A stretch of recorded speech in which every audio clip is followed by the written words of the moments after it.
آلہ وأصحابہ اجمعین اما بعد فاعوذ باللہ من الشیطان الرجیم بسم اللہ الرحمن الرحیم اما الذین سعدوا ففی الجنة خالدین فیہا وقال اللہ تعالی فاما الذین شقوا ففی النار۔ محترم حاضرین، ابھی میں نے آپ کے سامنے قرآن مجید کی دو آیتیں پڑھی ہیں۔ اس کا سادہ سا ترجمہ یہ ہے کہ جو لوگ خوش قسمت ہیں وہ جنت میں ہیں اور ہمیشہ رہیں گے، اسی طرح جو لوگ بدبخت ہیں وہ جہنم میں ہیں۔ اس دنیا رنگ روبی میں جب انسان اپنی آنکھیں کھولتا ہے تو دنیا اسے چاروں طرف سے گھیرنا شروع کر دیتی ہے۔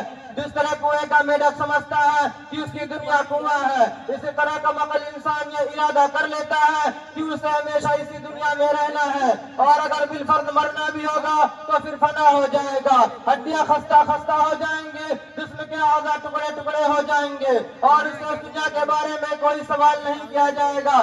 محترم دوستو، مگر اس دنیا میں انبیاء علیہ السلام تشریف لائے، انہوں نے بتایا کہ تمہارا تصور انتہائی غلط ہے، یہ دنیا امتحان گاہ ہے، یہاں تم آزمانے کے لیے بھیجے گئے ہو، یہاں کی تمہاری ہر حرکت اور ہر سکون کا حساب ہوگا، اور اگر اس دنیا کے رہنے والے انسان نیک عمل کریں گے، صحیح راستے پر چلیں گے، حق و صداقت کا لمبردار رہیں گے، خالق کائنات کے احکام کے مطابق اپنی زندگی گزاریں گے، تو پھر مرنے کے بعد کامیابی ان کا قدم چومے گی۔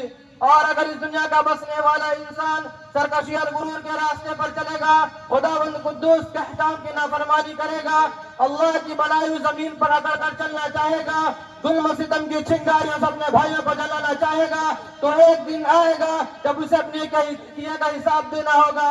اس سے پوچھا جائے گا، تمہیں 2 ہاتھ دیے گئے تھے تاکہ تم کسی کمزور کی مدد کر سکو، تمہیں 2 آنکھیں دی گئی تھی تاکہ تم غلط اور صحیح کی تمیز کر سکو، تمہیں 2 پیر دیے گئے تھے تاکہ تم خدا کی عبادتوں کے لیے مسجدوں میں جاؤ، تمہیں عقل دی گئی تھی تاکہ تم باطل طاقتوں کی مکاریوں کا شکست دے سکو اور حق کی آواز کو بلند کرو۔ کیا تم لوگوں نے ایسا کیا؟ اور اگر ایسا نہ کیا تو یاد رکھو، جہنم کی دیکھتی آگ اس میں تمہیں ڈالا جائے گا۔ محترم دوستو، اس دنیا میں چند دن رہنا ہے، بادشاہ ہو یا فقیر، سرمایہ دار ہو یا مزدور، قوی ہو یا کمزور، عقل مند ہو یا بیوقوف، ان سب کو ایک دن یہ دنیا چھوڑنی ہے۔ یہاں کا سیم و زر، مال و دولت، جائیداد و زمین، دکان و کوٹیاں، کوئی آپ کے کام نہیں آئے گا۔ ہمیں ایسا چھوڑ کر ایک ایسی جگہ جانا ہے جہاں نیک اعمال ہی کام دیں گے۔ چند پیسے جن کے ذریعے ہم نے کسی غریب کی مدد کی ہے، چند رکعت نمازیں جو ہم نے خلوص نیت سے ادا کی ہے، چند میٹھی باتیں جو ہم نے کسی مجبور و بے قصد کو اطمینان دلانے کے لیے کی ہے، یہی چیزیں ہمارے کام آئیں گی اور دنیا کا تمام ساز و سامان ہمارے لیے بیکار ہوگا۔ سچ کہا ہے کہنے والے نے، ٹکہر ساوا کو چھوڑ میاں مدیش بدیش پھرے مارا، ٹکہر ساوا کو چھوڑ میاں مدیش بدیش پھرے مارا، قزاق اجل کا لوٹے ہے دن رات بسا کر نکارا، کیا بدیا بھیسا بیل ستر کیا گونی پلا سر بھارا، سب ٹھاٹ پڑا رہ جائے گا جب لاج چلے گا بنجارا۔